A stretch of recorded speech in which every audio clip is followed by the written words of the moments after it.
Tenemos el grato honor de contar con los siguientes panelistas: el doctor Fabio Marcelli, director del Instituto de Estudios Jurídicos Internacionales del Consejo Nacional de Investigaciones italiano. También tenemos la presencia del doctor Víctor Murillo, secretario técnico del Comité de Comercio Exterior. Tenemos también la presencia del economista Edison Sánchez, director del Desarrollo del Comercio del Ministerio de Industrias y Productividad. Contamos también con la presencia de David Echeverría, intendente de Investigación de Prácticas Desleales de la Superintendencia de Control del Poder de Mercado. Y antes de conversar, aquí tenemos las palabras del economista Manuel Estrella, decano de la Facultad de Ciencias Económicas y Negocios de la Universidad Tecnológica Equinoccial, para las palabras de inauguración. Economista, bienvenido. Distinguidas autoridades de la Universidad Tecnológica Equinoccial, autoridades de la Superintendencia de Poder del Control de Mercado, estimados compañeros docentes, estudiantes y público en general. A nombre de la Universidad Tecnológica Equinoccial de la Facultad de Ciencias Económicas, les damos la más cordial bienvenida a este evento denominado Política de Comercio Exterior y Competencia. Este es un conversatorio que se lo realizará con expertos en esta temática y gracias a la Superintendencia de Control del Poder de Mercado. La semana anterior yo conversaba con Pedro Páez, el principal de la Superintendencia de Control del Poder de Mercado, y me había manifestado si la universidad estaría interesada en realizar este evento. Pues obviamente nosotros, como una facultad de ciencias económicas, necesitamos conocer en detalle este tipo de políticas, especialmente en este momento que estamos frente a una nueva matriz de tipo productivo. Entonces necesitamos conocer en detalle qué es lo que está sucediendo con las políticas que tienen que ver con el comercio exterior. Estamos convencidos que una política coherente de comercio exterior generará un incremento en la productividad, un incremento en la producción, un incremento en el empleo y consecuentemente generará el desarrollo económico del país. Les deseo el mayor de los éxitos a los conferencistas en esta noche y a ustedes, público en general, y especialmente señores estudiantes. Espero que aprovechen esta conferencia, este conversatorio, porque esto nos ayuda de alguna forma a contribuir con nuestro conocimiento, a ampliar nuestro horizonte, que de hecho ya lo venimos recibiendo en las aulas, pero la práctica y la experiencia y el conocimiento de los expertos en esta temática indudablemente ayudarán a reforzar toda nuestra parte académica y de conocimiento. Muchas gracias y bienvenidos.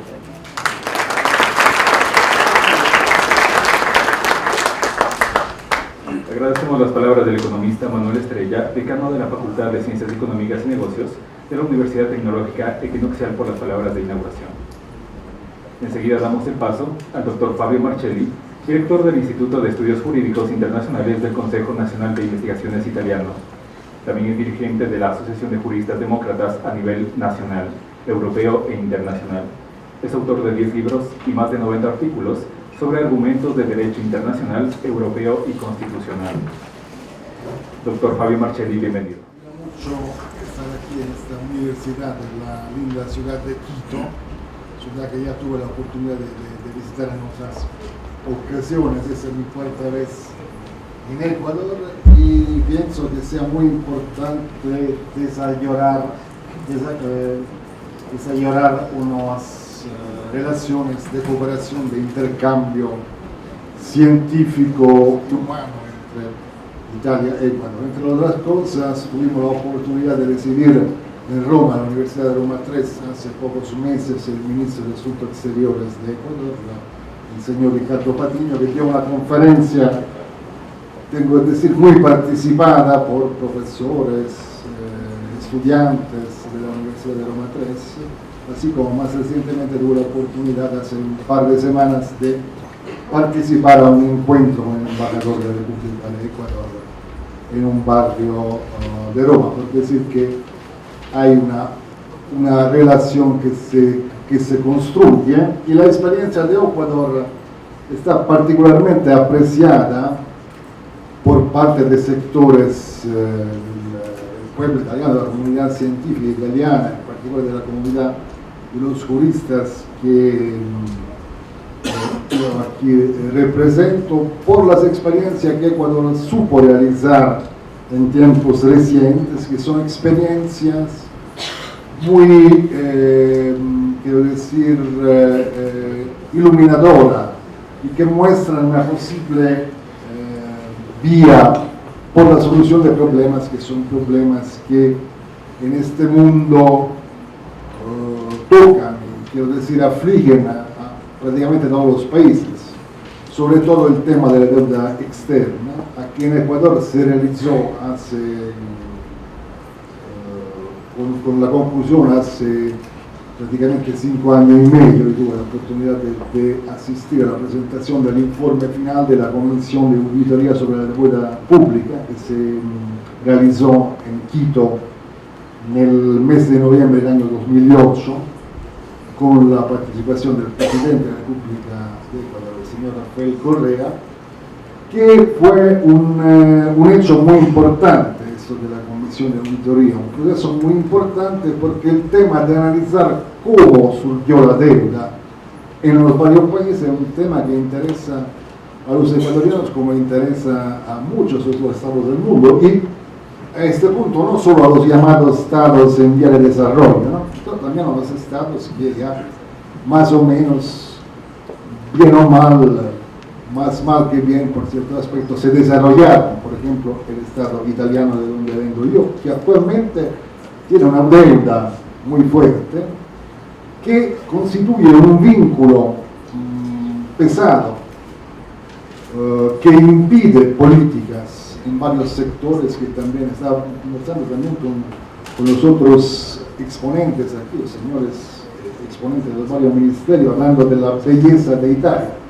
No sé si saben que lamentablemente hay un proceso actualmente de deterioro de heritajes históricos, como por ejemplo la ciudad de Pompey, ¿no? La ciudad antigua romana, que fue conservada por el fenómeno de la erupción volcánica que hubo unos años, pocos años antes del nacimiento de Cristo, si hablamos de hace más de 2000 años, que actualmente se encuentra en un estado de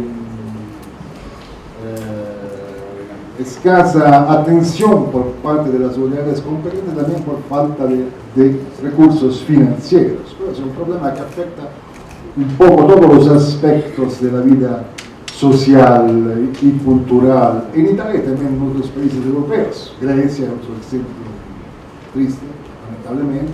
Portugal, más o menos todos los estados europeos están frente a este fenómeno de la deuda. Por lo tanto, Ecuador es un país pequeño, no se puede decir que sea una grande potencia internacional, pero es un país que supo indicar una vía que yo personalmente auspico, y con mi pequeña fuerza, mi pequeña posibilidad, estoy intentando de que sea seguido a nivel nacional italiano, a nivel europeo. Eso del análisis sobre cómo surgió la deuda externa, cómo se gastaron los recursos de la deuda externa, qué tipo de relaciones hay detrás de esta deuda externa, y esto es un protocolo muy importante. Por lo tanto, hay lazos muy importantes, culturales, históricos, científicos, económicos entre nuestros países, y tenemos que desear que se lleve a cabo positivamente la negociación entre Unión Europea y Ecuador para dar la posibilidad de un intercambio comercial que sea efectuado en el respeto mutuo de la soberanía y de las normas de las dos entidades, sobre lo cual voy a decir algo durante mi pequeña conferencia. ¿Cómo se pasa aquí la slide? Parece que es diferente de la... Diré algo muy general sobre comercio internacional, bases teóricas. Aquí hay un modelo, que es el modelo que fue creado por un famoso economista británico en el siglo XIX, el economista Ricardo, de la ventaja comparativa. es uno de los conceptos básicos que fundamenta la teoría del comercio internacional y muestra que los países tienden a especializarse en la producción y exportación de aquellos bienes que fabrican con un coste relativamente más bajo respecto al resto del mundo, de los que son comparativamente más eficientes que los demás y que tenderán a importar los bienes en los que son más ineficaces y por lo tanto producen con unos costes comparativamente más altos que el resto del mundo. Por lo tanto, según Ricardo, según este modelo históricamente muy importante de las ventajas comparativas del comercio internacional, es siempre algo que brinda una ventaja a los países porque permite a cada país de especializarse en los bienes, por lo cual tiene más predisposición. Sin embargo, este modelo tiene sus límites. Fue elaborada por otros economistas enseguida una crítica a las teorías de las ventajas comparativas, porque es una teoría en abstracto, digamos, bastante precisa, que pero toma en cuenta un modelo muy simplificado de relaciones entre dos países y no toma en cuenta el entorno de la comunidad internacional tal cual como históricamente se ha venido configurando a lo largo de los siglos. Por ejemplo, no toma en cuenta las diferencias entre los países en cuanto a las tecnologías y las economías de escala, no toma en cuenta el papel creciente de las sociedades multinacionales, que como dice la palabra, son sociedades que operan en distintos países y por lo tanto, especialmente en el marco de la globalización, que es un fenómeno que está modificando a fondo los rasgos de la comunidad internacional, adquieren un papel creciente estas sociedades multinacionales. No toma en cuenta, por ejemplo, el otro tema que es el tema medioambiental y la agotabilidad de los recursos, o sea, el hecho que el desarrollo tiene que ser para utilizar la fórmula que fue creada en la Río de Janeiro sobre ambiente de desarrollo del junio de 1992, un desarrollo sustentable. Todos estos elementos son elementos que complican mucho el discurso también del comercio exterior.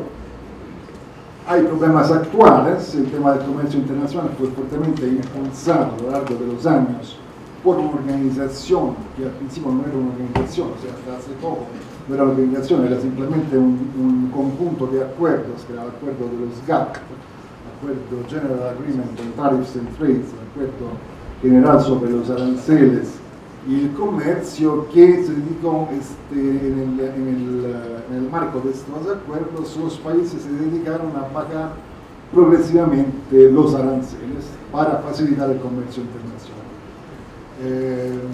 Hay algunos artículos, después este proceso tuvo un salto cualitativo con la constitución de la Organización Mundial de Comercio, los acuerdos de Marrakech del año 96, con los cuales también se edificó una organización dedicada al tema del comercio y se aportaron nuevos temas, como el tema de la propiedad intelectual, los acuerdos TRIP, el tema de la inversión colegada del comercio, el acuerdo TRIM, el tema de los servicios, el acuerdo GATS y otros temas, agricultura y todo. O sea, fue un pasaje importante, pero quedan una serie de problemas. Yo me limito aquí a mencionar 3 problemas que quedan abiertos dentro del desarrollo de las normas dedicadas al comercio internacional: la escasa aplicación de los artículos del GATT dedicados a los países llamados en desarrollo, o sea, no se toman en cuenta de forma suficiente, según mi opinión, no solo la mía, de varias otras personas que se dedican a ese tema, no se toman suficientemente en cuenta las necesidades de los países en desarrollo. Hay formas de proteccionismo persistente de los países más industrializados. Por ejemplo, escuchaba antes conversando con los otros ponentes que la autumn tiene una arancel del 24%, que es un producto típicamente de exportación de este país, ¿no? Tiene un sector pesquero muy importante, es un nivel de arancel muy alto. Podemos decir que es una forma de proteccionismo persistente. Otro tema es un tema que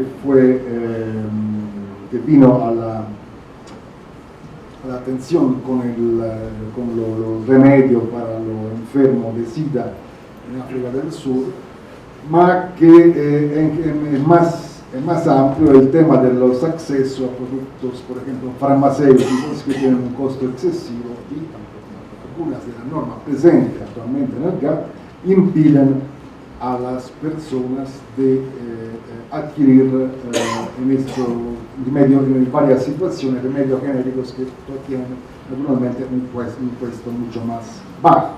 O sea, en este caso, las normas del comercio se traducen en una violación de derechos humanos fundamentales como el derecho a la salud de la vida, porque si la persona que tiene SIDA, y sabemos que lamentablemente son millones en África, en otra parte del mundo también, no tiene el poder adquisitivo para comprar el remedio así como se lo vende la multinacional farmacéutica, que lo vende a un precio relativamente alto, tiene que morir de esta enfermedad. Algunas consideraciones de carácter más general sobre la competencia, ¿no? Que es un tema que es fuertemente collegado al tema del comercio exterior, del comercio internacional. Digamos que la economía capitalística está fundada en el principio de la competencia, que es una competencia entre las empresas, entre los países y entre los seres humanos. La competencia puede ser un instrumento para mejorar en ciertos casos las prestaciones del sistema económico. No es un caso que aquí en Ecuador y en otros países, en Italia también, en Estados Unidos desde mucho tiempo, tenemos autoridades que vigilan sobre el respeto del principio de la competencia para evitar que se formen posiciones monopolísticas dentro de determinados sectores que se traducirían en una reducción de los derechos de los consumidores, porque naturalmente los consumidores se pueden elegir entre varias empresas para comprar lo que necesitan, los servicios, ¿no? Tienen una mayor posibilidad de elección y hay también este elemento. Hay un intento muy justo, muy positivo y muy bien basado en las normas de nuestros sistemas políticos de limitar el poder excesivo de ciertas organizaciones económicas. La competencia puede ser un principio fundamental, un instrumento para mejorar la prestación externa, pero no puede ser un principio fundamental. Esa es mi opinión, que es una opinión obviamente discutible, se puede también, no es un dogma, es una idea que yo pongo, porque yo, desde mi punto de vista, que soy un jurista que se dedica al estudio del sistema internacional, el verdadero principio fundamental del derecho internacional es el principio de cooperación. Si vamos a ver rápidamente las Naciones Unidas, no nunca la competencia como principio. Tendremos otro tipo de referencias que son referencias a la paz y seguridad internacional en el artículo primero de la Carta de Naciones Unidas que define los propósitos de Naciones Unidas. Y en este mismo artículo tenemos comentar el segundo punto entre las naciones, relaciones de amistad basadas en el respeto al principio de la igualdad de derechos y de la libre determinación de los pueblos y tomar otras medidas adecuadas para fortalecer la paz universal y realizar la cooperación internacional en la solución de problemas internacionales de carácter económico, social, cultural y humanitario y el desarrollo y estímulo de respeto a los derechos humanos y a las libertades fundamentales de todos sin hacer distinción por motivos de raza, sexo, idioma o religión. Y servir de centro que armonice los esfuerzos de las naciones para alcanzar estos propósitos comunes. O sea, el principio que está en la base de las Naciones Unidas, que con todos sus límites, su derrota, su problema, constituyen la organización internacional universal vigente más importante, el principio de cooperación. El principio de cooperación que también está más desarrollado en un capítulo específico de la Carta de Naciones, que es el capítulo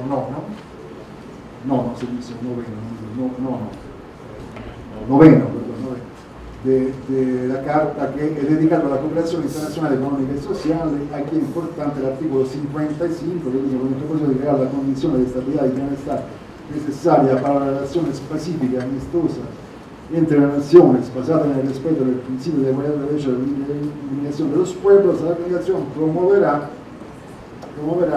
niveles de vida más elevados, la solución de los problemas internacionales, el respeto universal a los derechos humanos y a las libertades fundamentales. Y todos los miembros de los países se comprometen a tomar medidas para la realización de los propósitos consignados en el artículo 55. O sea, también este artículo 55 y 56 muestran cómo el principio de cooperación sea fundamental. Por lo tanto, el comercio es importante, pero hay que ver el comercio en un marco de una relación de cooperación más amplia que tiene que existir entre Equidad y diferentes. Aquí tomamos en cuenta una breve comparación entre Ecuador y la Unión Europea, en relación de la final de los órdenes jurídicos, para averiguar qué ámbito puede haber cooperación entre ellos. Y en Ecuador hay un principio fundamental, el capítulo primero, habla de Ecuador, Estado constitucional, derecho de justicia, social, democrático, soberano, independiente, unitario, intercultural, plurinacional y laico, soberano de forma república, de una manera descentralizada, soberana radica en el pueblo y los recursos naturales no renovables del territorio del Estado pertenecen a su patrimonio inalienable, irrenunciable e imprescriptible. Y son deberes primordiales del Estado garantizar sin discriminación alguna el efectivo goce de los derechos establecidos en la Constitución y en los instrumentos internacionales, garantizar la independencia de la soberanía nacional, fortalecer la unidad nacional, garantizar la ética laica. Estos son los principios fundamentales. Planificar el desarrollo nacional, dedicar la pobreza, promover el desarrollo sustentable, la distribución equitativa de los recursos y la riqueza para acceder al buen vivir. Promover el desarrollo equitativo social y el logro del territorio mediante el fortalecimiento del proceso de autonomía y descentralización, proteger el patrimonio natural y cultural del país, garantizar a sus habitantes el derecho a la mutua de paz, a integrar y a vivir en una sociedad democrática y libre de corrupción. Estos son principios fundamentales, son principios que tienen que regir todas las acciones que el Estado de Ecuador cumple en su interior y con respecto a sus relaciones exteriores, incluso a sus relaciones de carácter comercial. También hay otros artículos de la Constitución ecuatoriana, con una Constitución muy larga y muy detallada. Hablamos hoy en la Universidad de San Francisco con más profundidad de la Constitución ecuatoriana, haciendo una comparación con la Constitución de Italia, que es una Constitución que remonta a un periodo precedente. La Constitución italiana fue aprobada en el año 1948, poco después del fin de la Segunda Guerra Mundial, o sea, ya tiene 66 años. En cambio, la Constitución ecuatoriana, así como otras constituciones de la nueva generación de constituciones latinoamericanas, como la de Venezuela del 98, la de Bolivia que es del 2009, la de Perú también muy reciente, son unas constituciones nuevas que tienen unos principios nuevos respecto al pasado en términos de garantía de derechos sociales, en términos de recuperación de soberanía nacional, en términos de recuperación de un heritaje histórico, también por el Ecuador, también indígena, importante, y un sistema de democracia participativa. Estos son los rasgos innovativos que estas nuevas constituciones latinoamericanas tienen respecto al pasado, rasgos innovativos que también se reflejan en el tipo de unión regional que se está llevando, está construyendo en América Latina, en el Caribe. Aquí puede hacer referencia al fenómeno más importante y también más reciente, que es el fenómeno de la CELAC, o sea, la comunidad de los países de América Latina y del Caribe. La Constitución ecuatoriana contiene un artículo que es dedicado al sistema económico, social y solidario, que reconoce el ser humano como sujeto y fin. Y vamos un poquito más rápido sobre este sector, y también tiene un artículo que es dedicado a la política comercial, el artículo 104, que dice: la política comercial tendrá los siguientes objetivos: desarrollar, fortalecer y dinamizar los mercados internos a partir del objetivo estratégico establecido en el Plan Nacional de Desarrollo. regular, promover y ejecutar las acciones correspondientes para impulsar la inserción estratégica del país en la economía mundial.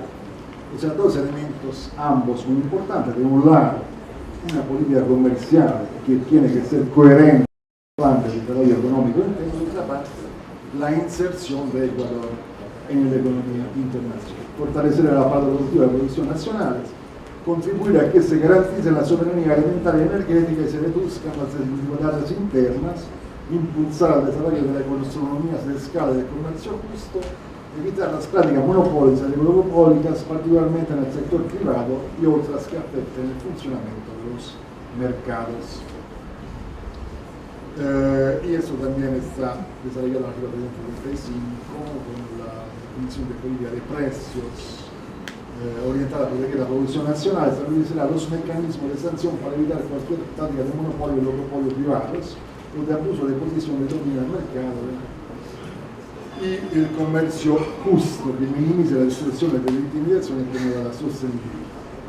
Transparencia y eficiencia en los mercados, 337, desarrollo de la infraestructura. Bueno, eso es, digamos, una breve resumen de las disposiciones. Naturalmente hay otras que también tienen una incidencia sobre estos temas, pero digamos que las más importantes quizás son estas, que indican cómo la política comercial del país está sujeta a determinado principio. Es posible compatibilizar estos principios con los principios que están observados en ámbito europeo. Esa es la grande cuestión.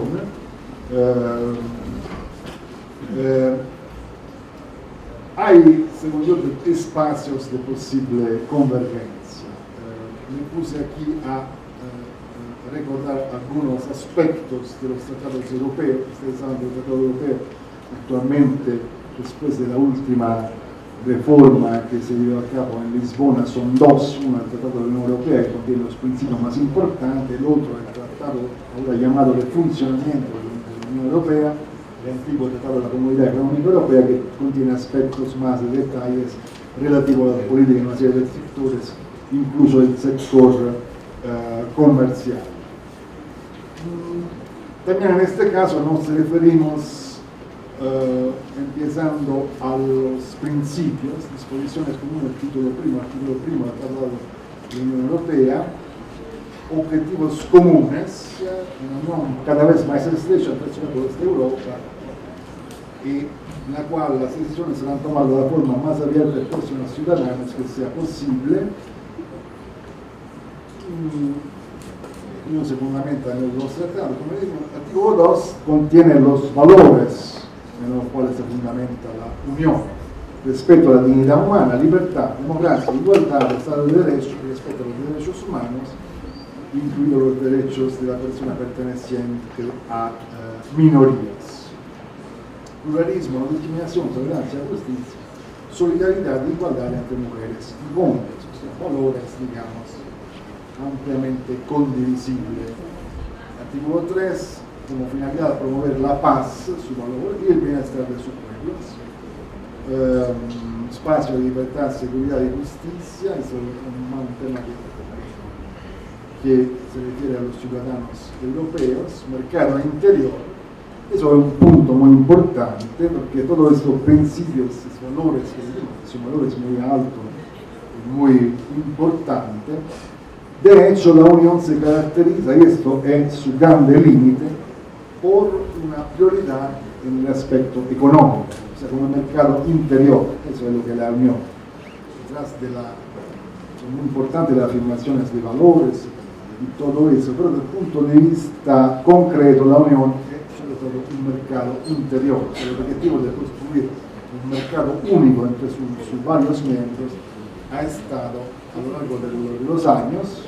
La Unión Europea empezó en los años 50, no sé cuándo fue, con la Comunidad Europea de Carbón y Acero, la Unión Económica Europea, que se desarrolló a través de varias etapas hasta hoy. Pero este elemento del mercado único europeo, al cual se añadió a principios de los años 2000 la moneda única, euro, que no se refiere a todos los países por ejemplo la Bretaña, Suecia, quedan fuera, pero muchos de estos países también el euro como elemento de unidad, pero siempre en función de este objetivo del mercado único europeo. Una estabilità della Unione Economica e Monetaria che moneta es el euro, punto 4. El punto 5 de este artículo sobre el euro es importante porque se refiere a las relaciones de la Unión Europea con el resto del mundo. La Unión afirmará su valor de interés y contribuirá a la protección de sus ciudadanos. Pero también contribuirá a la paz, a la seguridad, el desarrollo sostenible del planeta, a la solidaridad y el respeto mutuo entre los pueblos, el comercio libre y justo, la reivindicación de la pobreza, la protección de los derechos humanos, especialmente los derechos del niño, así como el estricto respeto y desarrollo del derecho internacional, en particular el respeto de los principios de la Carta de Naciones Unidas, entre los cuales tiene una importancia preeminente lo que vimos antes. Esos son principios, o sea, se aplican a todos los aspectos de la política europea, incluso la política comercial. También hay en el Tratado Europeo un capítulo dedicado a la acción exterior de la Unión que retoma y desarrolla un poco todos los elementos que acabamos de ver. Estado de Derecho, universalidad de derechos humanos, desarrollado de forma más detallada en el artículo 21 de la Unión Europea.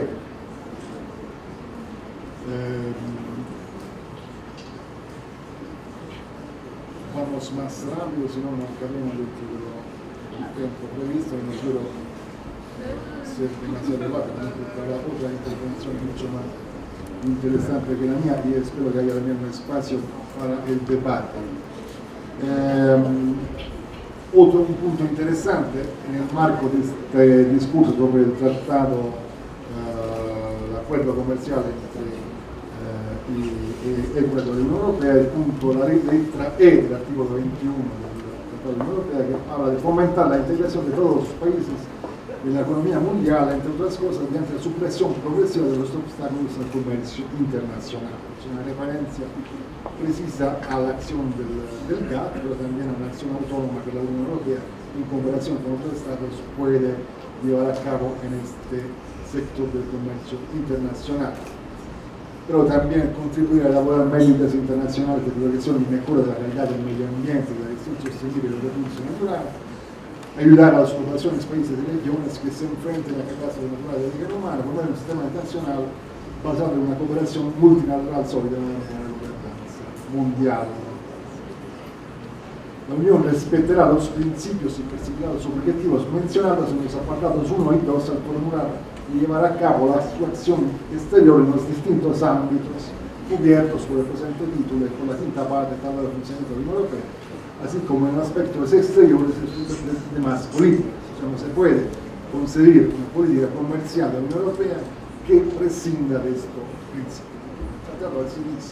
Si después hay alguno que dice otra cosa, esta persona se pone en contra de los principios dictados por el tratado. La Unión velará por mantener la coherencia entre los distintos ámbitos de su acción exterior y entre estos y sus demás políticas. El Consejo y la Comisión garantizará dicha coherencia. También puse acá algunas normas del Tratado del Funcionamiento de la Unión Europea, o sea, el artículo del Tratado de la Comunidad Económica Europea, el artículo 119 sobre la política económica, tomar en cuenta toda la política comercial común. La Unión contribuirá al desarrollo armonioso del comercio mundial, a la supresión progresiva de las restricciones intercambios. Eso es un poco, digamos, en la óptica del GATT. Pero también esta política comercial común es importante, lo repito otra vez, porque la cosa, está subordinada a los principios generales contenidos del Tratado de la Unión Europea. Y aquí también describe en términos bastante detallados cómo se procede a la estipulación de acuerdos comerciales. quindi acuerdos en el ámbito del comercio de servicios y de los aspectos comerciales del territorio industrial, y también otro aspecto de los acuerdos comerciales. La política comercial común es uno de los sectores donde la Unión Europea se sustituyó completamente a los Estados miembros. O sea, no es pensable actualmente, según la norma vigente, que haya un acuerdo comercial entre Italia y Ecuador, porque toda la competencia en materia de política comercial común fueron transmitidas a la Unión Europea y a sus órganos, Comisión y Consejo. Por lo tanto, pasa a... hablando de acuerdos y de tratado de libre comercio entre Europa y países latinoamericanos, hay un ejemplo que podemos decir, un ejemplo negativo que es el TLC con México, que es bastante ya viejo, tiene por lo menos ahora 10 años, tal vez más, y el análisis que fue realizado sobre los efectos concretos de ese tratado para la economía mexicana hablan de algunos elementos negativos que hay que identificar también para tratar de evitar de repetir los errores que fueron cometidos en pasado. El crecimiento económico brindado al país, en este caso a México, por ese acuerdo, un crecimiento económico mediocre. La inversión fue concentrada sia en determinados sectores, sia regionalmente, o sea, no benefició el conjunto de la economía mexicana. Hubo una acentuación de las desigualdades a nivel de las diferentes regiones de México. Hubo un mercado oligopólico con abuso en los servicios, porque determinados servicios fueron entregados completamente a empresas extranjeras que realizaron un mercado oligopólico con abusos en la rendición de estos servicios. Hubo un impacto negativo sobre la autonomía de las políticas económicas estatales, hubo una indiferencia respecto a la violación de los derechos humanos, hubo posiciones cerradas frente a las demandas de la sociedad civil y ningún reconocimiento de las asimetrías económicas existentes entre México de un lado y la Unión Europea del otro.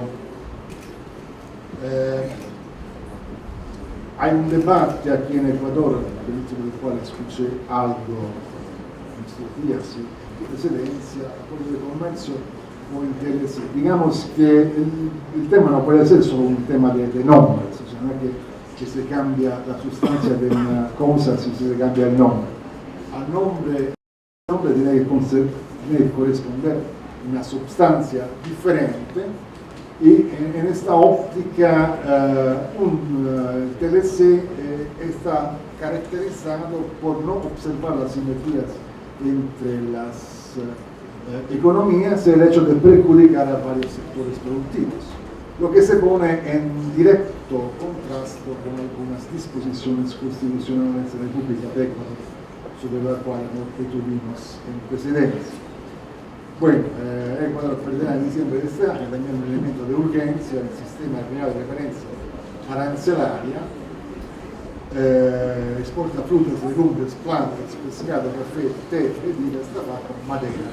Importa en Europa productos químicos, materiales electrominerales y metales. El conflicto de la CIG indica que un acuerdo comercial con la Unión Europea se relaciona de manera coherente con lo que estipula la actual Constitución, el Plan Nacional de Rendibilidad y el Código Bene de la Producción.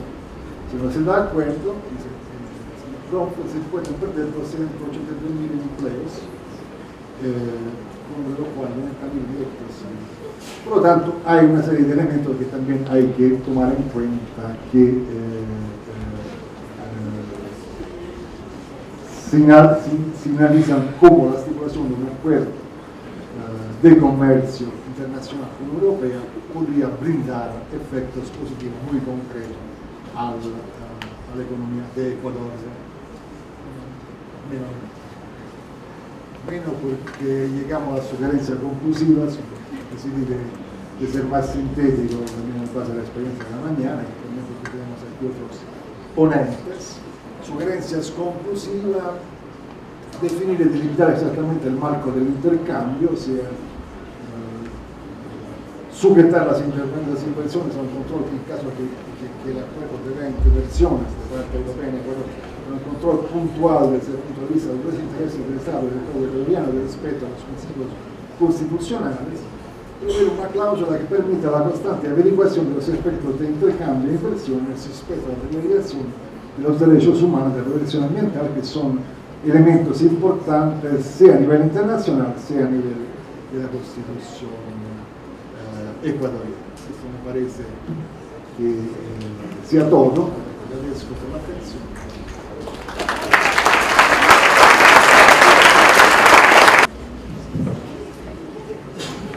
Gracias, buenas noches. Me van a disculpar, prefiero realmente hacer esto de pie, llevar un poco más dinámico. Primero que nada, reciban un saludo de parte de quienes conformamos la Superintendencia de Control del Poder del Mercado y un saludo especial de parte del señor Superintendente del Control del Poder del Mercado. Es para nosotros un verdadero gusto el poder estar esta noche aquí con ustedes y poder compartir parte de lo que es nuestro trabajo. Parte de las funciones de la Superintendencia de Control del Poder del Mercado es justamente realizar esta clase de acercamientos a la sociedad, tanto al sector productivo, a los empresarios, a los consumidores, al sector académico, en general a todos los grupos de opinión que puedan colaborar con el quehacer de este país. Voy a ser muy corto y en realidad lo que voy a hacer en esta presentación simplemente es delimitar ciertos conceptos básicos que luego vamos a poder ampliarlos en el conversatorio y en las preguntas que ustedes tengan. Me han pedido que el día de hoy hablemos sobre comercio exterior y competencia. No voy a referirme en profundidad a lo que es el comercio exterior, para eso justamente me ha precedido Fabio y van a continuar profundizando sobre el tema algunos colegas. Y lo que yo voy a tratar es la relación y la sinergia entre el concepto de comercio exterior y la competencia. Permítanme empezar. Cuando hablamos de comercio exterior y competencia, en realidad hablamos de dos caras de la misma moneda. ¿Y la moneda cuál es? Pues sencillamente es el mercado. No me voy a extender mucho en esto, es un concepto que seguramente la mayor parte de ustedes ya lo conocen. El mercado no es otra cosa, en términos simplificados, que una institución, una organización social, un espacio ficticio o real en ciertos casos, dentro del cual los operadores económicos, los oferentes por un lado y los demandantes por otro, se encuentran para poder generar una serie de intercambios. Los unos ofrecen sus productos, sus servicios, ¿para qué? Para poder obtener una ganancia de estos, y los otros, los demandantes, los compradores, lo que hacen es requerir estos productos y servicios para poder satisfacer sus necesidades al más bajo costo posible. La primera cara, les había dicho, es el comercio exterior. ¿Qué es el comercio exterior? Muy simplificado de igual manera, ya se adelantó en la presentación anterior, pero básicamente es el intercambio que existe entre dos naciones a través de las relaciones de compra y venta, a través de las relaciones de importación y de exportación. Estas relaciones de comercio exterior básicamente se fundamentan en algo que Fabio ya adelantó en su presentación, y es el hecho de que ningún país, por más rico que sea, es autosuficiente. Ningún país puede producir todo aquello que necesita. Siempre hay algún país que tiene necesidades y siempre hay un país que tiene la posibilidad de suplir esas necesidades. El comercio exterior entonces es justamente esa relación entre aquellos países que ofrecen sus productos y aquellos países que demandan estos productos. Nuevamente entonces, como mencioné hace un momento, está reflejado la dinámica del mercado. Esta dinámica de comercio exterior se puede generar en base a dos principios. Ya lo mencionó por una parte Fabio, la cooperación. En otras palabras, los países cooperan para poder suplir las necesidades que tienen, y también, desde otro punto de vista, se mueve la dinámica de comercio exterior en relación a la competencia. Más tarde voy a explicar brevemente qué es la competencia, pero simplemente diremos que el comercio exterior, a través de esta sinergia, a través de esta dinámica, enfrenta un cúmulo de distorsiones. Ya se delinearon algunas de estas en la presentación de Fabio. Por una parte tenemos cárteles internacionales. Puedo poner el ejemplo más clásico y más conocido, la famosa OPEP. No resulta sino ser un grupo de países que imponen condiciones para la venta de su producto y utilizan el poder de mercado en el contexto internacional que tienen para poder establecer e imponer de cierta manera precios y condiciones. O los precios dumping, a través de los cuales los países introducen productos en otro país a costos, a precios más bajos del costo, y de esa forma generan una relación de comercio desleal. Y bueno, decía que estas prácticas se generan, para lo cual se trata, a través de un entramado de instituciones y de normativas, de buscar alternativas para prevenirlos o para poder solucionarlos cuando ya surgen. En ese sentido tenemos, por ejemplo, temas como la Organización Mundial de Comercio, la Comunidad Andina de Naciones, Fabio ya había comentado los tratados de libre comercio, los tratados de comercio exterior, lo que están negociando actualmente, por ejemplo, entre Ecuador y la Unión Europea, a través de los cuales se determinan ciertas reglas de cómo se va a generar esta dinámica para poder evitar justamente que se presenten distorsiones a la dinámica de competencia. Ahora, voy a la segunda cara, la competencia.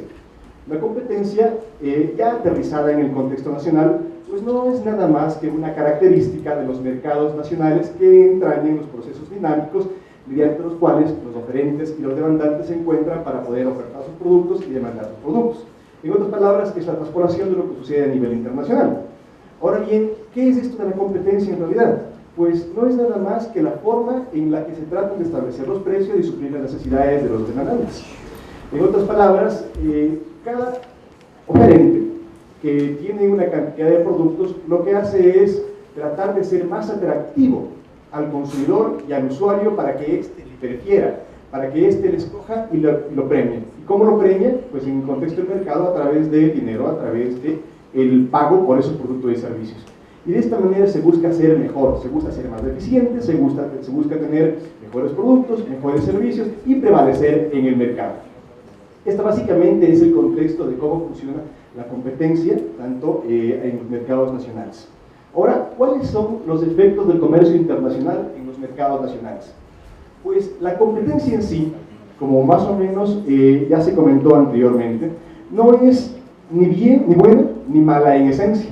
La competencia es un instrumento a través del cual se generan ciertas ventajas, o puede ser también, cuando se distorsiona, generador de ciertos problemas. Vemos que el desarrollo del modelo de libre mercado, que caracteriza el comercio exterior en los últimos años, ha generado algunos efectos en los mercados internos. Como les decía, no es ni bueno ni malo, y en ese sentido tenemos efectos beneficiosos y efectos negativos. Algunos de estos efectos beneficiosos, y el más importante quizá, es que se genera una mayor competencia y una mayor oferta de productos y servicios. ¿Por qué?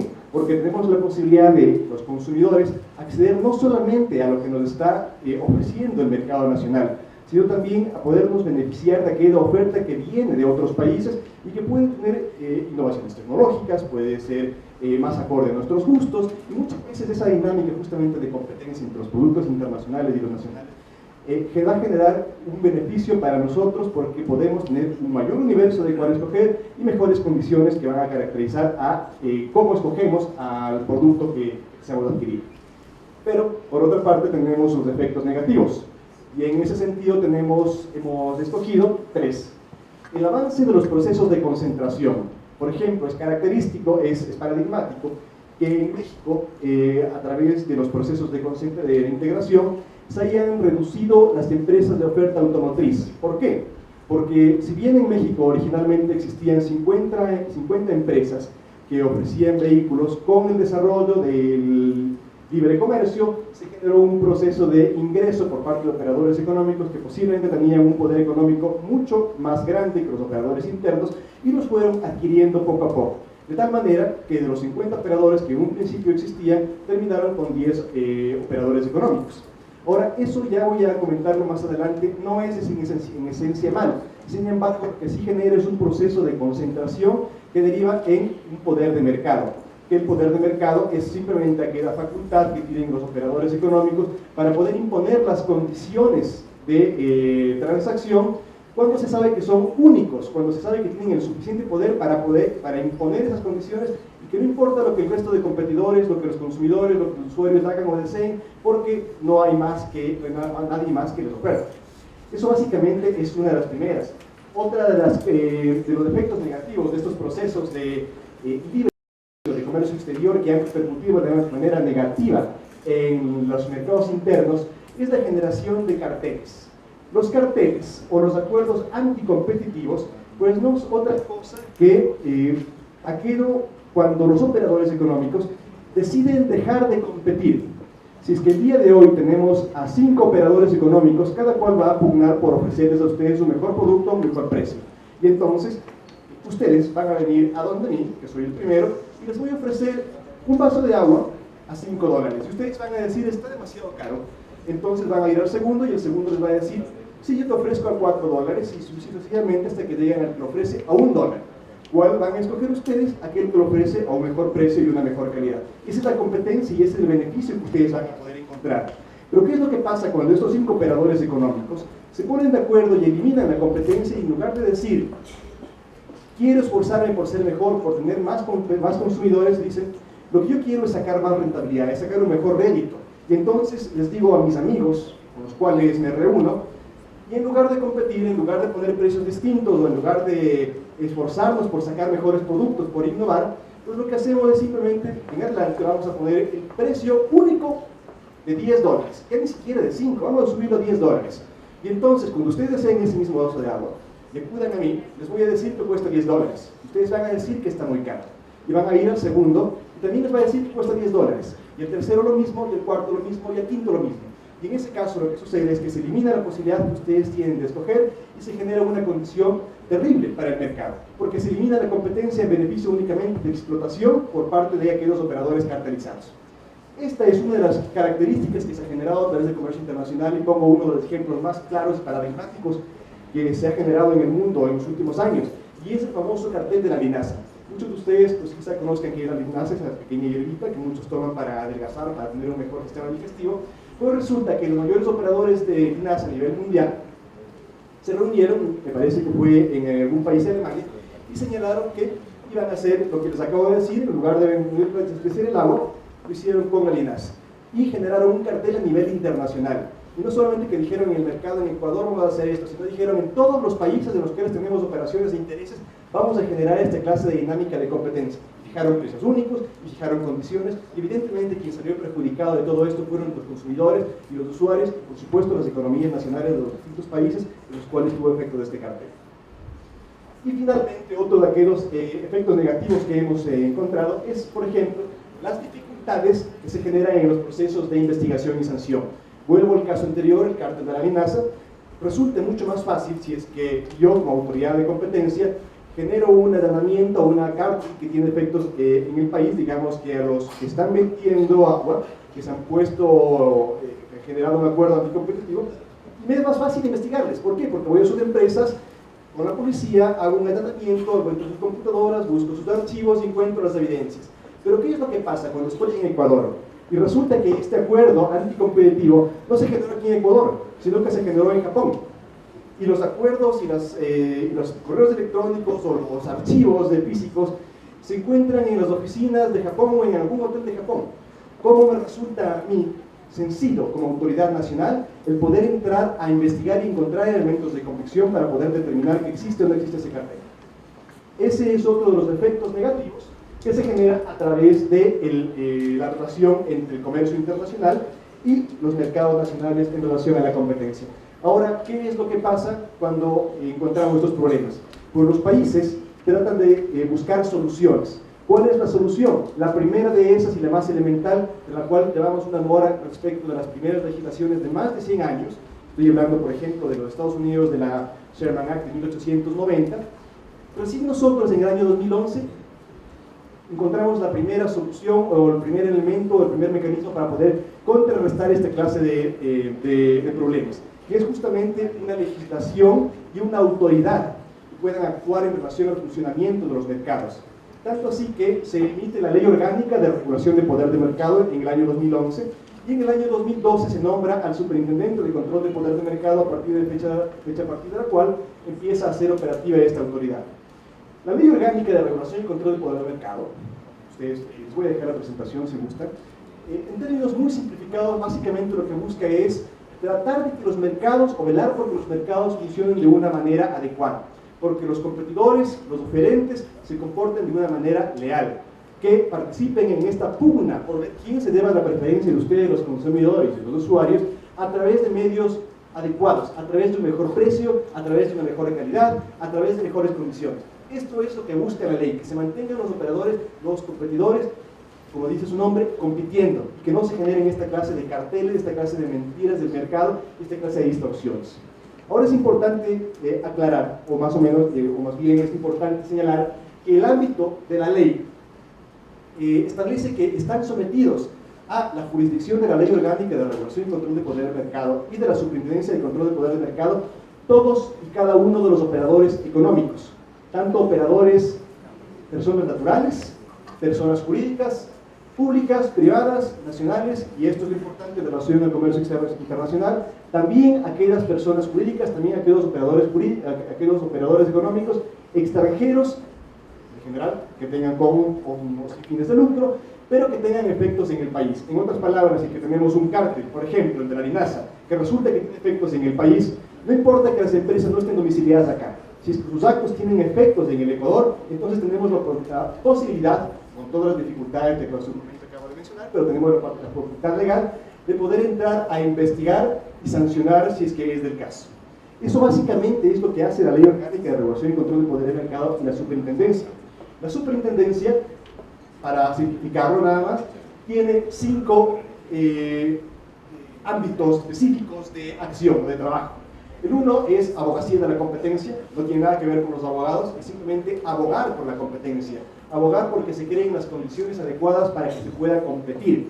En otras palabras, esto, por ejemplo, que ustedes sepan cuáles son sus derechos, cuáles son sus obligaciones, saber qué es lo que podemos hacer y qué es lo que podemos exigir, encontrarnos con la comunidad, difundir cuál es la naturaleza de la ley, para qué estamos acá. Y por otra parte también hacer análisis del mercado para saber estructuralmente qué es lo que está pasando, porque por ahí puede ser que haya una ley, un reglamento, una ordenanza de algún organismo público que tenga toda la buena voluntad, pero que en la práctica esté generando mayores problemas a la competencia y no permite que entre competencia, no permite que entren más operadores económicos de generar más productos, mejores precios.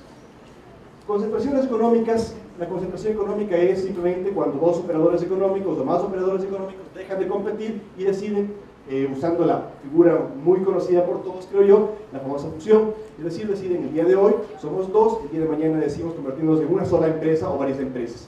No voy a extenderme mucho en este concepto de la concentración, simplemente les diré que la concentración en sí no es mala.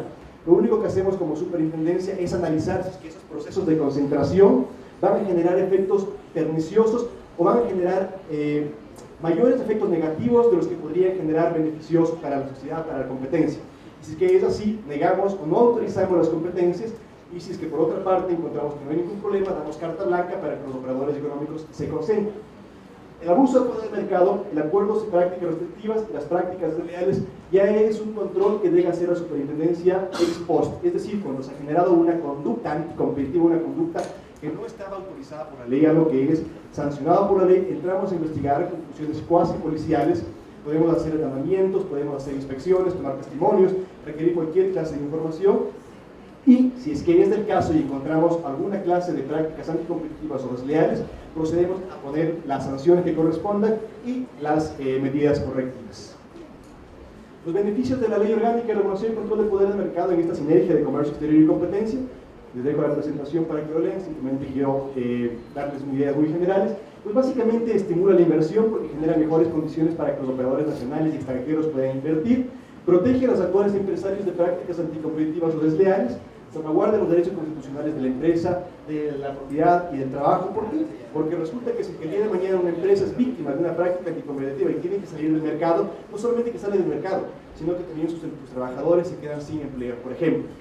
Genera más oferta de bienes y servicios, lo cual busca tener un mejor precio, calidad y condiciones para atraer preferencia a los consumidores. Aumenta la cantidad de transacciones comerciales y productivas, generando mayores ingresos a los operadores económicos y consecuentemente con esto aumenta el bienestar de la sociedad, dinamiza el aparato productivo y beneficia el ingreso tributario porque por supuesto hay más transacciones económicas. Esto simplemente es lo que tengo para el día de hoy. Yo les agradezco muchísimo y cualquier cosa estar en esta universidad nuevamente a conversar y a dialogar con ustedes un tema de relativa y de muchísima importancia. Y cuando tiene que ver en todo lo que es comercio exterior y la relación con las políticas de competencia. ¿En qué sentido? En el sentido que toda la política de comercio exterior que se ha llevado en el país es una política que data realmente, como bien decía sus anteriores participantes, desde el tiempo antiguo. El comercio, desde que nació el comercio exterior, siempre ha habido esta cadena de empresarios, cadena de productos que a través del tiempo, a través de los años, han ido de alguna manera fusionando. Bien, la importancia desde el año 20, no quiero recordar en esos términos, sino ir un poco más directo para que ustedes tengan y puedan mirar, miren ustedes la importancia del comercio exterior ecuatoriano dentro de la política económica del Ecuador. Miren ustedes el año 2000, el total del comercio exterior, sumando tanto exportaciones como importaciones, llegaba apenas a 8.000 millones de dólares. En el año 2013, fíjense ustedes, ya estamos en los 52.000 millones de dólares. Ahora, ¿cuál de esto es lo importante también? Que si ustedes miran ahí, la balanza comercial del Ecuador, ustedes conocen muy bien, ha sido totalmente negativa, con excepción de 2 o 3 años. Esto quiere decir que nuestro país, si bien es cierto, ha ido incrementando sus exportaciones, también las importaciones han venido creciendo, de tal manera que la balanza comercial siempre ha sido en ese campo negativo. Por eso el Estado y los distintos gobiernos han tenido que tomar medidas políticas para tratar de alguna manera solventar la posición de la balanza comercial, que ustedes saben que la balanza comercial tiene que ver directamente con la de servicios y con la balanza de pagos del Ecuador.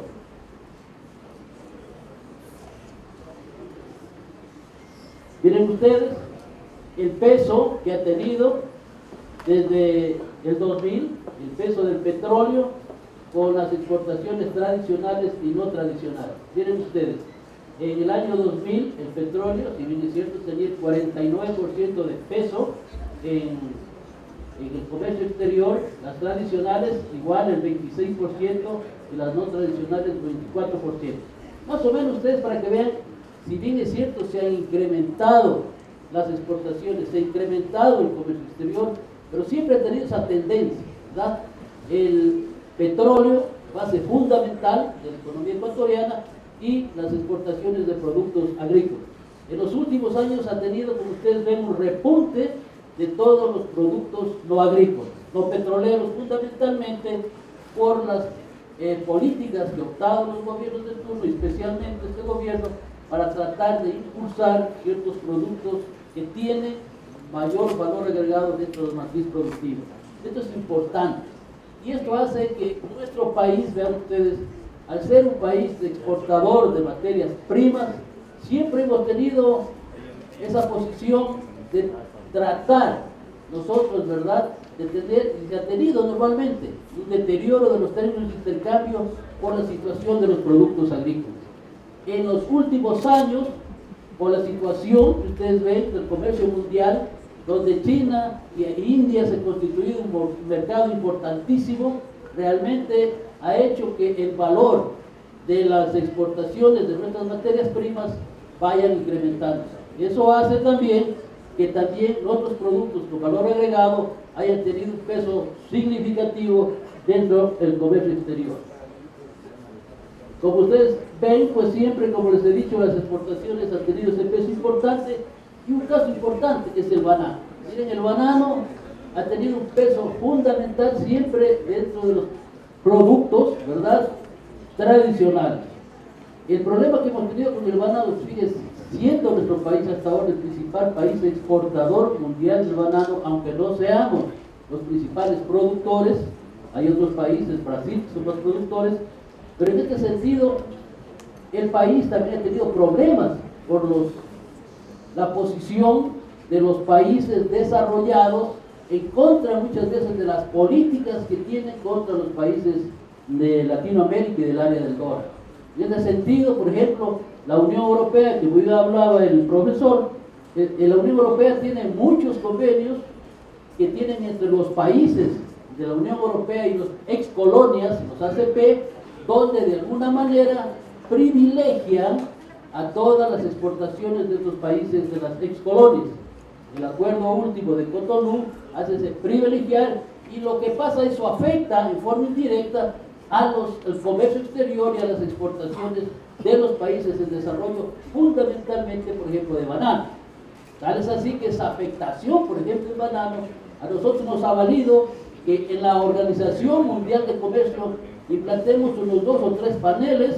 Antes nosotros no éramos parte de la OMC, casi a los 50 años el Ecuador ingresó, vean ustedes, a la Organización Mundial de Comercio, porque significaba de alguna manera tratar de proteger ciertos procesos productivos del Ecuador, y uno de ellos era el banano.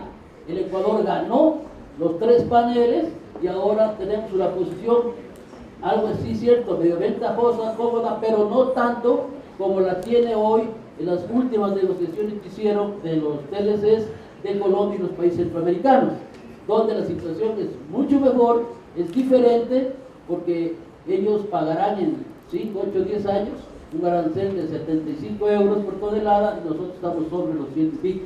Por eso es importante, supóngase ahorita que está negociando nuestro país con la Unión Europea, justamente hoy, en esta semana, mañana, hoy se cierra en la segunda ronda de negociaciones entre los dos países, y uno de los puntos específicos para nosotros, importantísimo, realmente es el banano. ¿Por qué?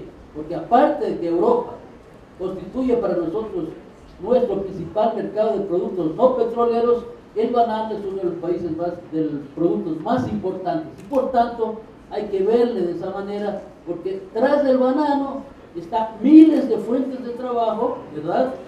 Miles de personas que trabajan en la costa, y eso es importante tratar de salvaguardar. Bien, en cuanto a las exportaciones, veamos rápido. En el año 2013, mire, siempre Estados Unidos constituye el mercado más importante de nuestras exportaciones con 45%, Chile, mercado importante, y otros mercados, Panamá, Colombia, Perú. Con Perú es un caso específico, si bien es cierto, constituimos las exportaciones bastante voluminosas en Perú, nuestra balanza comercial es positiva, pero el 70% de exportaciones al Perú constituye petróleo. Entonces, un poco de esto hay que ver la posición de los países dentro de las exportaciones. Miren, dentro de las importaciones también por grupos de productos ha tenido, como ustedes ven ahí, un incremento desde, miren ustedes, de 3.000 millones de dólares hasta 27.000 millones de dólares, que es en el año 2013, constituyendo, vean ustedes, en bienes de consumo, es el 20% que se importa. Las materias primas es factor fundamental también en las importaciones, porque todas estas materias primas y todos los bienes de capital son los que tienen los aranceles más bajos para la importación de sus productos. Cuando veremos más adelante sobre la política arancelaria que se ha optado en este gobierno, realmente es importante, miren ustedes como estudiantes, cuando hagan un análisis, ver que la situación arancelaria por el asunto de estas importaciones de países, básicamente por los bienes de consumo, se ha optado por políticas para proteger, más que todo, la producción nacional de nuestros bienes, de materias primas, bienes de capital, y de alguna manera también pues poner aranceles altos a los bienes de consumo. Las importaciones en el 2013, ustedes, Estados Unidos igual, miren, es el mercado más importante, y hay un país que viene atrás por la importancia que tiene en el comercio, que es la República Popular China. Colombia igual, miren, con Colombia es el tercer mercado en importancia dentro de las importaciones que tenemos. Y cuando ustedes como estudiantes hagan un análisis, por ejemplo, con el comercio con la comunidad andina, con Colombia, es importante ver que con Colombia las exportaciones también nuestras, si bien tenemos un déficit permanente con Colombia de más de 1.000 millones de dólares, pero la mayor fuente de exportaciones del país son productos industriales o agrícolas con valor agregado. Las importaciones igual de Colombia también son en mayor valor y constituyen fundamentalmente importaciones que, por ser parte de la comunidad andina, ustedes saben que ingresan con 0 de aranceles.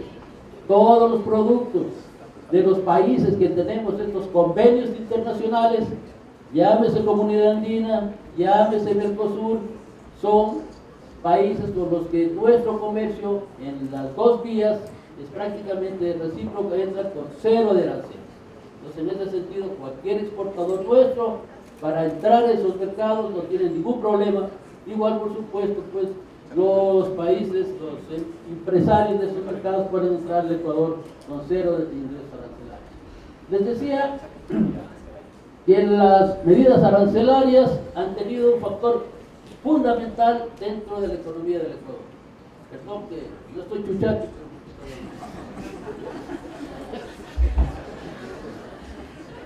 Bien, el arancel ha constituido un elemento dinámico y fundamental para la política económica de los sectores económicos del país. Miren ustedes, acuérdense que hace unos 15 o 20 años, la mayoría eran muy pequeños, pero sus papás, si se han de acordar, teníamos aranceles que llegaban al 300%. ¿Quién quería importar un carro tenía que pagar más del 300% al valor para pagar? Después de muchos años hubo las distintas reformas de políticas arancelarias donde se llegó a 4 niveles arancelarios fundamentales. De ese 300 y 200% ven, llegamos al 5, 10, 15 y 20%. Esto nos permitió, de alguna manera, entrar en un proceso, vean ustedes, de poder negociar y ser parte de la Organización Mundial de Comercio. Para entrar a este organismo, tenía que tener el país pues aranceles de alguna manera que podía negociar a esta entrada. Esto ha permitido, vean ustedes, que el país vaya adoptando ciertas políticas arancelarias, y para que tengan una idea, en el año 2008, este gobierno adoptó 8 reformas arancelarias, a pesar de tener los aranceles bajos de esos niveles del 5, 10, 15 y 20. ¿En qué sentido? Más de 2.500 o 3.000 productos que eran materias primas y bienes de capital bajaron al 0%. Vean ustedes. Eso favoreció fundamentalmente para el sector industrial y agrícola importador de materias primas y bienes de capital. Al Estado eso le tocó afrontar en el costo fiscal de más de 200 millones de dólares. Aquí, si yo veo muchas veces muchos empresarios no dicen absolutamente nada, pero esto fue fundamental para el desarrollo del sector industrial manufacturero del país y agrícola. Por otro lado, también implementamos medidas de protección también a la industria nacional, y más de casi 900 o 1000 subpartidas arancelarias subieron de arancel al techo consolidado que se llama de la OMC, que es el techo que no puede pasarse los aranceles. En el arancel hay 2 tipos de arancel: el arancel nacional o andino, que lo tenemos, que tiene los techos que les decía que está en el 5, 10, 15 y 20, y cuando se negoció en la OMC hay un techo que no puede pasarse. Cuando se negoció el ingreso a la OMC, negociamos con 10 puntos porcentuales más del arancel externo común, que era de la comunidad andina. O sea que, por ejemplo, los productos que tienen 20% de arancel, se negoció a un techo del 30%, con excepción, por ejemplo, de los vehículos, que eso sí llegan al 40%. También cuando se negoció, hay que considerar y tomar en cuenta, supóngase, cuando negociamos en la comunidad andina, nosotros tenemos un sistema andino de franja de precios, y todos los productos agrícolas, ciertos productos, como 144 productos agrícolas, están sujetos a este sistema de franja de precios. Estos tienen 2 tipos de aranceles, fijos y variables. En ese sentido, se manejan y se van controlando a través de precios internacionales que el Ministerio de Agricultura durante un mes va viendo. Eso es bueno, es importante, porque de esta manera nosotros podemos controlar y proteger, vean ustedes, a la producción nacional. Bien, además, por ser parte nosotros, vean ustedes, de la Organización Mundial de Comercio, no es porque queremos implementar estas medidas.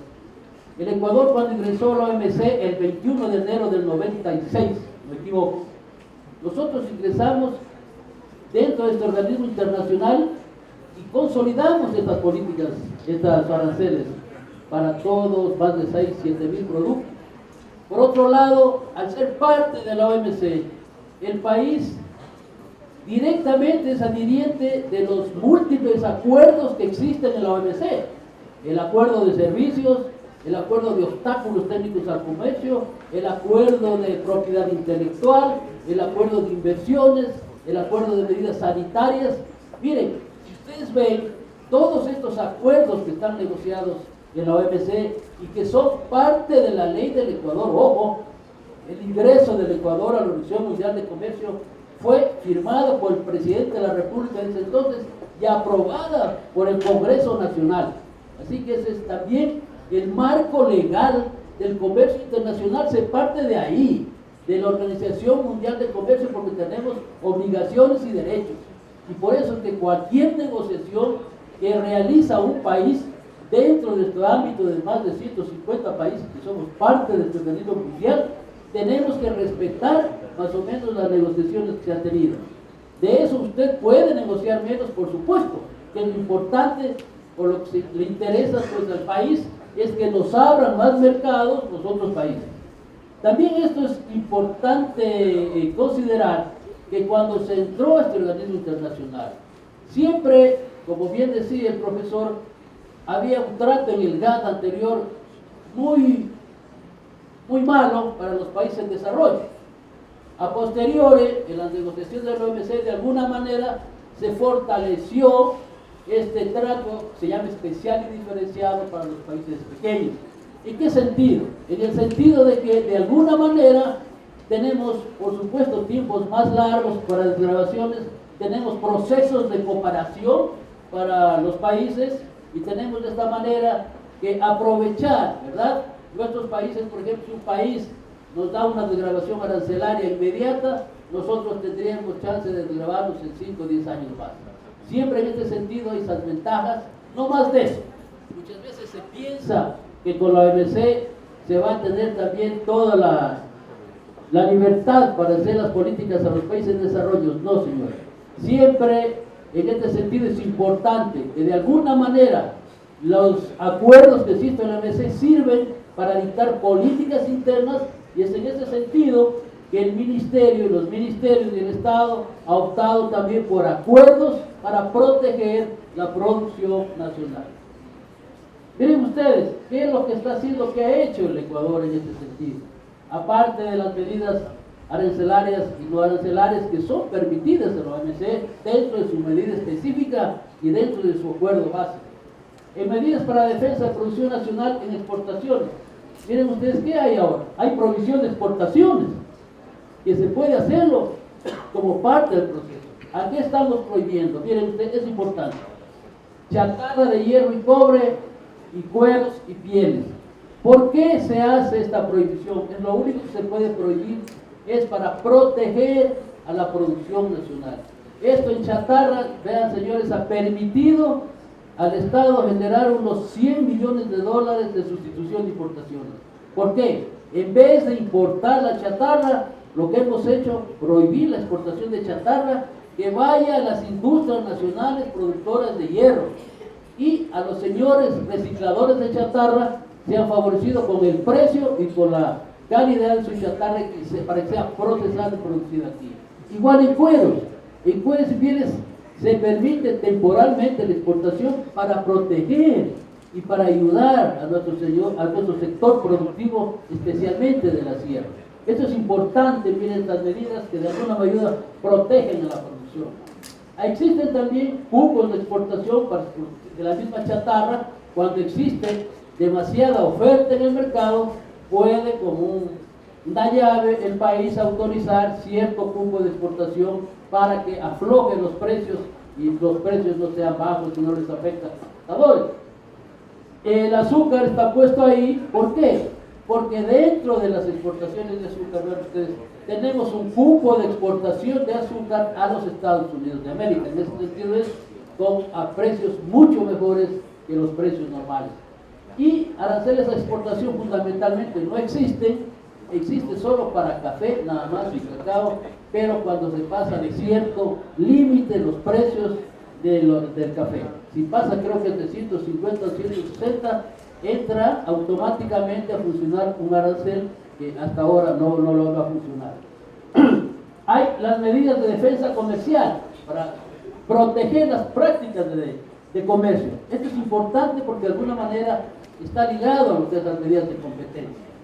De alguna manera nos permite a nosotros como país protegernos. Medidas de salvaguardia. Hemos aplicado varias medidas de salvaguardia. A parabrisas, cebollas y una medida que pusimos de salvaguardia que fue relativamente importante para controlar, ven ustedes aquí, la balanza comercial hace 2-3 años, es la salvaguardia por balanza de pagos. ¿Por qué se pone la salvaguardia? Una salvaguardia se la pone cuando hay importaciones masivas de productos que causan o amenazan causar, se dice, daño a la producción nacional de ese sector. Entonces, en ese sentido, por ejemplo, los parabrisas se quejaron, por supuesto, con estudios a través del COMEX, y en ese entonces, ahora el COMEX, es donde se ponen estas medidas para proteger a la producción nacional. Ha habido medidas de antidumping, que ya muy bien decía el compañero, que es el asunto de precios. Nosotros tuvimos un caso concreto, por suerte no se terminó con México del cemento, y uno de los negociadores que estuvo aquí del acuerdo inclusive de antidumping es el economista Juan Lozada. De alguna manera, tú no vas a hacer mentir que no llegamos a, pero ya nosotros fuimos hasta casi la OMC para ir a un panel con México. Por suerte, hay otras medidas dentro de los acuerdos que permitieron de alguna manera conversar entre los dos países y quedarse ahí. Pero de todas maneras es una protección que tienen por precios los países de acuerdo al antidumping. Hay igual subvenciones y medidas compensatorias que más que esto utilizan los países desarrollados. Los países desarrollados en subsidios, señores, señoras, utilizan más de 500.000 millones de dólares. Subsidian a sus exportaciones. Eso va en contra de nuestros países pequeños, fundamentalmente con los sectores agrícolas. Los sectores agrícolas son los más golpeados en esto. De alguna manera, en el acuerdo de subsidios y en el acuerdo agrícola, la OMC permite de alguna manera protegernos de estos subsidios que atentan contra la seguridad de los países pequeños. Las licencias de importación, bien manifestaba aquí el señor secretario del COMEX, son mecanismos que existen, de alguna manera, que existen para proteger a ciertos sectores. Hay licencias de importación, vean, para palanquillas, neumáticos, refrigeradoras y televisores. No está prohibido nada para importar, por favor. Muchas veces se piensa que muestras de estas licencias se prohíben. No. Estos son mecanismos que se ponen que de alguna manera sirven para proteger. En la importación de palanquillas, neumáticos, los importadores que quieran hacerlo pueden ir al Ministerio de Comercio e Industrias y sacar una licencia. No es ningún problema, se pide ciertos requisitos. Lo que se busca aquí, señores, es que proteger también en todos estos al consumidor, que eso es lo importante. El consumidor siempre ha estado desamparado. Entonces, ¿qué pasa? Por ejemplo, muchísimas llantas, muchos productos que venían de ciertos países que no tenían la calidad absolutamente de nada. Rodaban 4 o 5 meses y explotaban, porque traían llantas de pésima calidad o otros productos. Hoy, pues, con esta licencia, muchas veces se pide a través de las normas técnicas del INE. Esas son las normas de calidad que protejan al consumidor. No es que se pone por ponerlas. Los países, señores, hace 15, 20 años ponían las normas que querían. Hay países que tienen 15, 20 mil normas técnicas. Nosotros teníamos, creo que 300 reglamentos y unas 1000 o 2000 normas. La diferencia es esencial.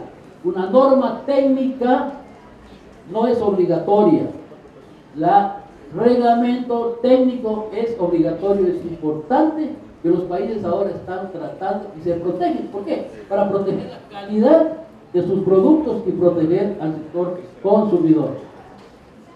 Licencias de importaciones, también les decíamos, ahí hay otras medidas, les decía registros de importadores, son medidas solo de registro de textiles. Alguien quiere importar textiles, pues se le pide ciertas características fundamentales, pero no se le prohíbe nada. Existen reglamentos técnicos, existen medidas sanitarias y fitosanitarias, por supuesto. Esto es el Ministerio de Agricultura que maneja estos términos para proteger, por supuesto, la salud de las personas, animales, cosas del medio ambiente, porque en caso contrario pues no podríamos llegar a nada. El asunto es proteger a los sectores, proteger al consumidor. Dentro de este ámbito, ya en términos más generales, es el ámbito legal. El comercio, como bien se manifestaba aquí, no solo que tiene el marco legal internacional que decíamos, sino nacional. En el internacional, les decía, la Organización Mundial de Comercio, están los acuerdos ahí, que son parte de los procesos negociados y parte de las leyes del Ecuador.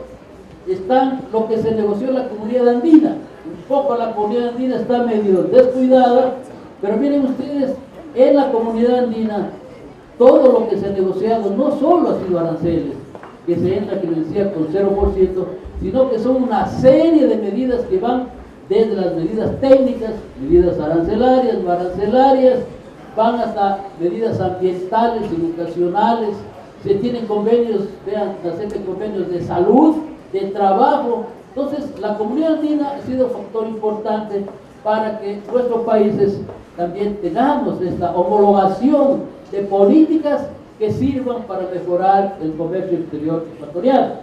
Y dentro del ámbito nacional, como ya muy bien se manifestaba, pues es la Constitución de la República, donde dice en muchos artículos la importancia de la política comercial. Y por supuesto, es importante hoy tomar en cuenta y considerar en todos los procesos de la negociación el Plan Nacional del Buen Vivir. Ahí están enmarcadas las políticas que se deben llevar a cabo de todos los procesos de comercio exterior. Finalmente, existe, como ya bien se manifestaba, dentro del COPSI, del Código Orgánico de la Producción de Comercio e Inversiones, que es el marco legal que existe hoy internamente en el país, que regula no solo el comercio exterior, sino todos los procesos que existen ligados al comercio exterior. Y esto es importante, miren ustedes, hay un librito en este ámbito que son 6 libros y donde está enmarcado todo el proceso del comercio exterior. Inclusive el libro 1 del desarrollo productivo, mecanismos y órganos de competencia, el libro 2 habla del desarrollo de la inversión productiva y sus instrumentos, el libro 3 del desarrollo empresarial de las micro, pequeñas y medianas empresas, el libro 4 justo del comercio exterior, sus órganos de control e instrumentos, el quinto de la competitividad sistémica y la facilitación aduanera, y el libro 6, la sostenibilidad de la producción y su relación con el ecosistema. Todos estos libros, toda esta ley, tienen sus respectivos reglamentos. Y ahí, señores, es lo que dicta prácticamente las políticas que tienen que ver, no solo las instituciones que están relacionadas con el comercio exterior, sino que fundamentalmente hay instituciones, por ejemplo, como la SENAE, que tiene directamente relación. En este ámbito de la política de comercio exterior, el ministerio nuestro, yo creo que el de Industrias, ha tenido un papel preponderante durante largos años. En nuestro ministerio se manejaba prácticamente los temas de comercio exterior. Hoy, como bien se ha dicho, ya están todos los temas de comercio hecho cargos en el Ministerio de Comercio Exterior, un nuevo ministerio creado. Pero en el ámbito del Ministerio de Industrias han nacido muchos organismos que son de verdadera importancia dentro del ámbito del comercio y que sirven hoy autónomos dentro de este ámbito. Miren ustedes, en el Ministerio nació el Instituto de Propiedad Intelectual, el IEP. En el Ministerio nació el INCOM, de Compras Públicas. En el Ministerio nació desde el Ministerio de Turismo. En el Ministerio de Industrias se formó la Superintendencia de Control. Entonces, realmente hemos tenido un papel fundamental dentro del comercio. Hoy, el Ministerio de Industrias también tiene relación directa por las políticas en el ámbito industrial que tenemos que ver, básicamente porque sirven para proteger al sector industrial. Hoy, el Ministerio de Industrias está haciendo una nueva política del sector industrial y vamos a hacer un levantamiento industrial de todas las industrias del país, para saber exactamente cuántas industrias hay, a qué se dedican, cuál es su capacidad instalada, cuál es su producción, cuántas personas trabajan. Muchas veces se habla de memoria en estos sectores y las mismas, perdónenme, cámaras de la producción tienen información veraz sobre eso. Entonces, hoy se va a levantar una reflexión efectiva que ojalá ya sea no solo en el ámbito de comercio. Hay un ámbito muy importante en el comercio exterior que también tiene fundamental importancia a futuro, es el campo de los servicios. El campo de los servicios siempre se lo ha dejado a un lado, hoy no. Los servicios tienen peso importante en el ámbito mundial. A nivel mundial se maneja más o menos alrededor de 7.000 billones el ámbito de comercio de bienes, y el comercio de servicios está cerca de unos 4.000 billones de dólares. Miren ustedes, ¿cuáles son los más importantes? El turismo para nuestro país, transportes, financiero, son como unos 100 sectores importantísimos de ustedes dentro del sector servicios, que por supuesto hay que regularlos, y por supuesto en el ámbito de la competencia hay que evitarlos para que no haya ese abuso de la posición dominante. Aquí lo que se trata de buscar que en el comercio exterior, tanto empresas, empresarios, países, yo diría, no lleguen al abuso. Los monopolios en general, todos no son malos per se, ¿verdad? Si es que no abusan, no tienen una posición dominante en los países. Lo fundamental, señores y señoras, es tener esta concepción que el Ecuador, de alguna manera, estamos protegidos hoy por leyes claras que de alguna manera permiten proteger no solo al empresario, no solo al Estado, sino fundamentalmente al consumidor. De esta manera yo creo que el que va a salir ganando nuestro país. Muchísimas gracias.